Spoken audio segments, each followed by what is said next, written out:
Coach, congratulations on another great season. If you would just kind of open us up with your thoughts on what you saw today. Yeah, this time of year, you got to come out and play your best football. And we've tested these guys early in the season with a tough non-conference, and I told them that was to prepare us for a tough conference and then leading us into the playoffs. We always got to, when it gets cold, a little cold outside, you got to play your best football, and I thought they went out there and played pretty much as good as they could play tonight. Question. Kendre and Dionte, after this huge journey, all these years playing together, multiple sports, this was going to be the last one, right? Coming in, how did you want to approach it? That's going to be the last time out there together, and then going out on top together. Just tell me about it. Go first, bro. Shoot, man, it starts in 8th grade. You know what I'm saying? Me and him started. He started being my quarterback in the 8th grade. So just going in freshman year, and everybody seen us take that L freshman year. So we couldn't go out senior year with the L. So just being able to do it with one of my best friends, with my brother, being a 4-time state champion, it's a blessing.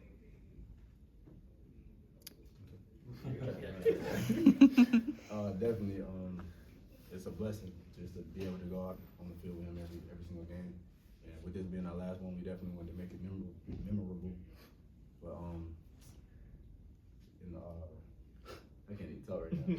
But pregame, we was talking, and I'm putting business out there. He started crying, just because it's our last game together, and just seeing him cry, it really hit me. So.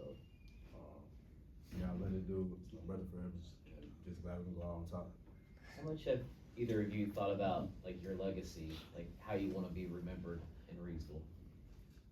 And how do you want to be remembered? I want to be remembered as one of the best to ever come through here, and I think that we kind of proved that we are today. So just like I said, I'm glad to be on the field with him, with all my brothers. Really, been playing with them forever. Shoot, like he said, man, I don't know what to say, but what I can say is I want to be remembered as, one of the greatest, like he said, to ever touch a football or basketball at Reidsville, and just knowing that me and my brother just solidified our names. It's just a blessing. It's crazy to even think about. So yeah, man, I don't know what to say. And it's legendary, you know what I'm saying? It's all. Dionte, you are going to play basketball at UNC Greensboro, so this was probably the last time you'll ever play football again. You'll play Madden, and then you'll probably do that. But that's got to be surreal. You're sitting here, you're not even a high school graduate. You're never going to put a football helmet on again and do. That first half was something just absolutely phenomenal. Catching the ball, running the ball, getting a turnover, returning a kick. Is there anything that you didn't do in that first 24 minutes of football that you wanted to accomplish for Coach Erik? I wanted to throw some passing touchdowns. I just wanted to win. That's all that was going through my mind. I didn't want to lose my final football game, like you said. So my coach gave me great play calls.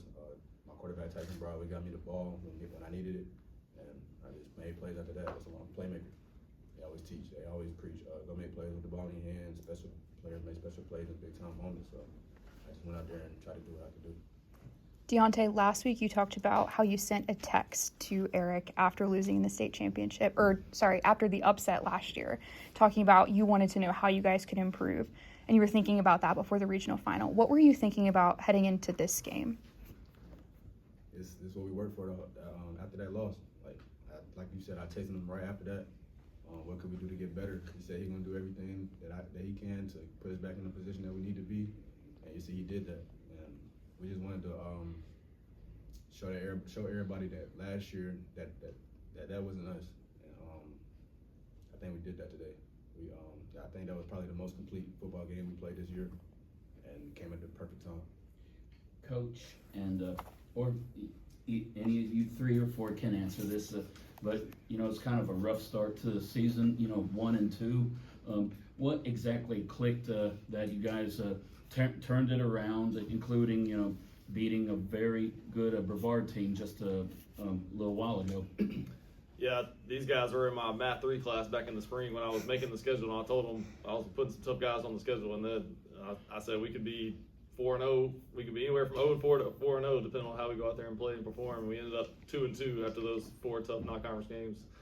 So I wanted to challenge them and challenge our team to see where our weaknesses are and where we could grow heading into the conference season. And then just to see the transformations they made, changes they made, the fire, passion, energy is what we talked about a lot. I saw that come out a lot today on this playoff run, and then ultimately it was probably the best half of football we played all season. So it was like Dionte said, it was a good time to play our best football. I got something. Those non-conference games really shaped us. That first loss to Northern Guilford was really like 1 point away or 2 points away from being in the state championship, losing to Watauga, and then Reagan losing to the state champions Grimsley. So I think those 2 games really helped us. So I mean, like Coach said, he put us in a good non-conference game to get us shaped for this moment right here. You felt like that made you better? Definitely. Savvion? Oh, yeah, no. They pretty much said it all. It shaped us to build a brotherhood and as a team to perform like today, you know. So, yeah, it all really paid off in the end. The defense is a big part of that too. Yeah, big time. Kendre, you're going off to Oregon here in a few weeks. So today is pretty much the end of your childhood. You become a paid-for-play athlete now. I mean, does that, I mean, you've only been done for about 30 minutes, but have you settled into the fact that now you're a professional athlete and you will be for the balance of your adult life now? Well, I wouldn't even say a couple weeks. I'll say a week. I'll move on the 21st of December, so that's real soon. But just knowing that, you know, I'm leaving my brothers is crazy, you know, but sometimes you gotta let go. And I'm excited for the next journey. And I'm just thankful, and I thank God for letting me go out with my brothers with a win and just stamping my name in history forever. And what would you say, how would you describe both the player on and off the field that Oregon is getting? Many people, they don't know, you know what I'm saying? They look at me on the field, on the court, they think I'm so mean, angry type of guy.